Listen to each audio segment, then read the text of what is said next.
Assalamualaikum warahmatullahi wabarakatuh. Kali ini kita bicara soal potensi pasar industri asuransi, khususnya di situasi pandemi. Mari kita lihat market bisnis asuransi. Jika Anda berbisnis, maka prinsipnya adalah adanya supply dan demand. Apa sih yang tidak dimiliki oleh industri lainnya dalam situasi seperti saat ini? Dan coba Anda pahami lebih dalam, apa yang dimiliki oleh industri bisnis kita saat ini. Di masa pandemi, banyak sekali industri yang berjatuhan dan terpaksa tutup karena produk atau jasanya tidak memberikan solusi langsung bagi masyarakat. Bisa Anda bayangkan bagaimana bisnis fashion sedang berjuang begitu keras untuk mereka bisa bertahan. Mereka berjuang mati-matian. Pusat kebugaran tutup, mall tutup, atau bisnis yang income-nya diperoleh dari kerumunan massa harus berjuang jungkir balik hanya untuk sekedar bisa hidup dan tidak mati. Hanya beberapa saja yang bisa bertahan. Di antaranya adalah pedagang lesehan. Dialah yang paling ulet. Tiap malam gulung tikar, besoknya buka lagi. Luar biasa kan? Konek ngomong sing kena, ojo ngowos ngono. Anda tahu ya, para pedagang di kota saya itu adalah pedagang yang tidak kenal kata menyesal. Dia adalah tukang bubur. Nasi sudah jadi bubur, masih saja dijual. Wah repot ambek bocah terong ya. Biar Anda tidak stres. Ojo kon reken, sabar ojo kon reken. Sing penting rezeki. Oke, kembali kepada topik ya. Di sini kita mempunyai konsep yang lengkap. Bisnis kita ini meliputi asuransi plus bisnis asuransi plus sistem New Univision. Mengapa jasa produk asuransi dibutuhkan?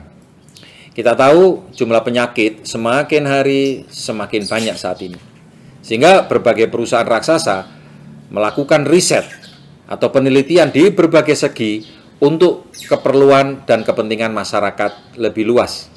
Sehingga menyebabkan biaya obat menjadi semakin mahal. Alasan kedua, pembelian peralatan medis di rumah sakit itu tidak ada yang murah. Semuanya mahal. Bahkan lebih mahal daripada harga mobil mewah. Dan umumnya pembelian peralatan itu tidak dibayar secara tunai oleh rumah sakit, melainkan dibayar secara kredit atau angsuran.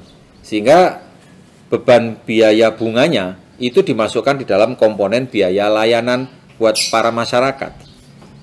Alasan lainnya, sebaran dokter itu tidak terjadi secara merata di Indonesia ini. Makanya biaya kesehatan di Indonesia semakin tinggi di Indonesia. Apa dampaknya? Berdasarkan data Kementerian Kesehatan Republik Indonesia tahun 2017, bahwa ratusan triliun dana kita ini malah beralih ke luar negeri untuk biaya berobat. Dan catatan tahun 2011 ini telah mencapai 110 triliun. Itulah peranan asuransi sebagai solusi finansial untuk cover biaya rawat inap. Manfaat lainnya, bisa memberikan santunan dana tunai saat kita mengalami sakit kritis. Meski peranan asuransi sifatnya memberikan solusi secara temporary dan parsial, tetapi sangatlah powerful atau berdaya guna. Bayangkan dia bisa mendapatkan dana dalam jumlah besar, ratusan hingga miliaran rupiah karena dia mendapatkan klaim ketika mengalami risiko. Namun, khusus di bulan Juli tahun 2021 ini kurang satu hari ya, bahwa ada wacana perpanjangan PPKM darurat untuk menghindari penyebaran COVID varian Delta yang semakin menggila. Maka disitulah ada satu persoalan besar, yaitu soal ekonomi. Mau tidak mau kita harus siap menghadapi resesi. 92% negara di dunia mengalami resesi. Banyak sekali industri yang berjatuhan dan terpaksa tutup karena ruang geraknya semakin terbatas, mulai dari pedagang kecil, penjual makanan, itu akan mengalami kesulitan untuk menjual barang-barangnya. Khusus Provinsi Jawa Timur, akses jalan raya jika malam hari, semua lampu jalan itu dimatikan. Sehingga suasananya menjadi sunyi, sepi, gelap. Semoga hal ini tidak mendorong para penjahat untuk melancarkan niat jahatnya. Gelombang PHK yang lebih besar lagi akan bermunculan. Bahkan banyak para nasabah asuransi juga ikut terdampak loh. yang biasanya lancar bayar menjadi mulai seret dan tidak bisa lagi meneruskan. Tentu saja itu tidak berlaku semuanya. Tapi jika pembayaran preminya itu berada di angka minimal, maka polis itu akan rawan lapse atau tidak aktif. Level ekonomi masyarakat kelas menengah ke bawah jelas akan mengalami kesulitan untuk membayar. Jika untuk memenuhi kebutuhan dasar saja mereka sudah susah, maka otomatis susah juga untuk bayar premi asuransi. PPKM darurat yang tidak diiringi oleh subsidi dari pemerintah untuk menopang kehidupan mereka jelas akan mempersulit ruang gerak kita semua. Ya, karena dibatasi. Beberapa produk yang dijual tidak semuanya bisa dipasarkan melalui online, karena ongkos kirimnya ya bisa lebih mahal daripada barang yang dibeli oleh konsumen. Karena itulah saya berasumsi bahwa masyarakat mulai mencari peluang usaha baru, dan disinilah asuransi bisa membantu. Lalu kalau peluangnya ada, tapi daya beli masyarakatnya itu menurun, kita harus bagaimana? Ya mau nggak mau kita harus melakukan seleksi ulang terhadap calon nasabah yang akan kita ajak, atau calon agen yang akan kita libatkan. Dan saya percaya masih banyak sekali masyarakat yang mampu untuk memiliki asuransi. Anda bisa lihat, transaksi perdagangan meskipun mengalami perlambatan, namun bukan berarti berhenti. Pangsa pasar industri asuransi itu tetaplah besar. Karena itulah, komunikasi dengan mentor bisnis Anda selayaknya Anda lakukan lebih rapat lagi di situasi seperti saat ini. Rekan-rekan, selama saya di bisnis ini, saya mengamati bahwa Anda tidaklah kekurangan cara atau metode untuk bisa mengembangkan bisnis Anda atau jaringan nasabah. Anda tidak kekurangan pengetahuan, karena mentor Anda, perusahaan, dan support system menghadirkan satu sesi training pelatihan yang sudah sangat intens, sangat rigid. Ditambah lagi di saat seperti ini kebutuhan masyarakat untuk memiliki asuransi yang bisa mengcover COVID dan isolasi mandiri itu semakin besar. Yang Anda butuhkan hanyalah dua.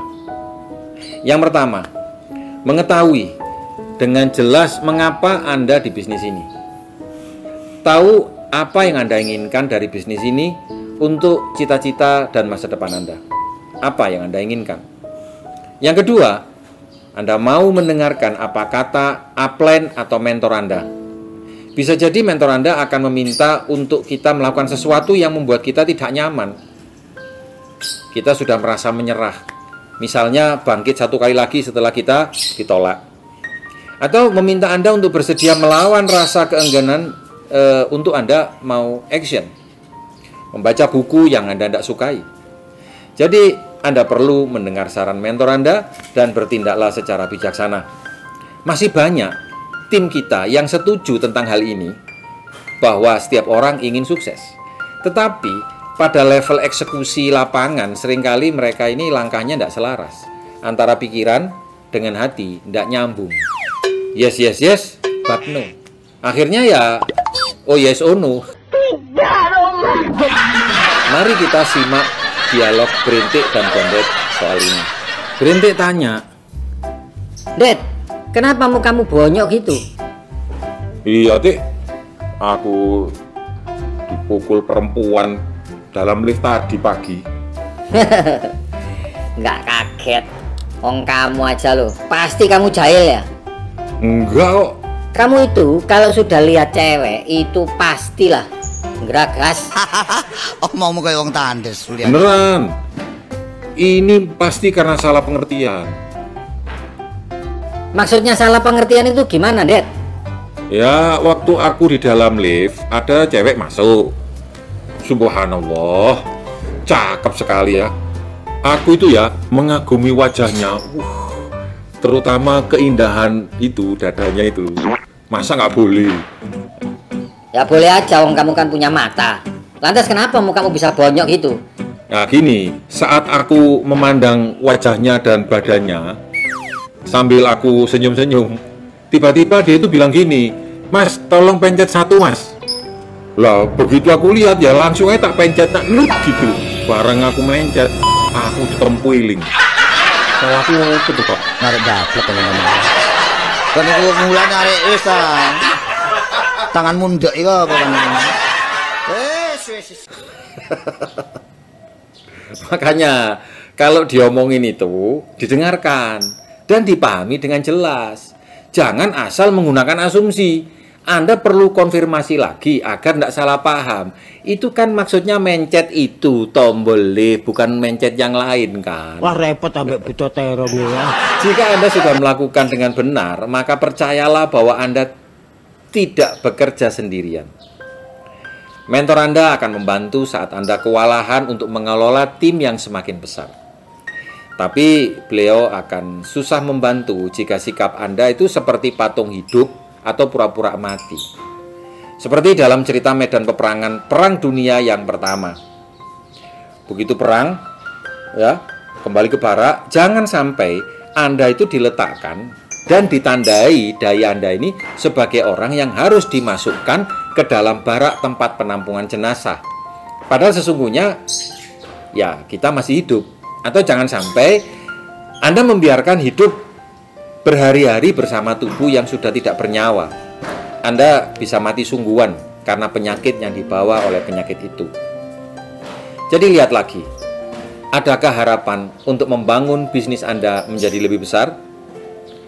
Apakah Anda tahu bahwa ada pertemuan sekelas Business Success Presentation yang dihadiri oleh 5.000 orang di Allianz ini? Itu adalah bukti bahwa ternyata di masa begini banyak sekali orang-orang yang mengalami pertumbuhan bisnis, meskipun kita berpikir rasanya sulit untuk mencari prospek yang mau. Tantangan Anda bukan berbicara dengan orang yang tidak mau, tetapi dengan orang yang belum mengerti.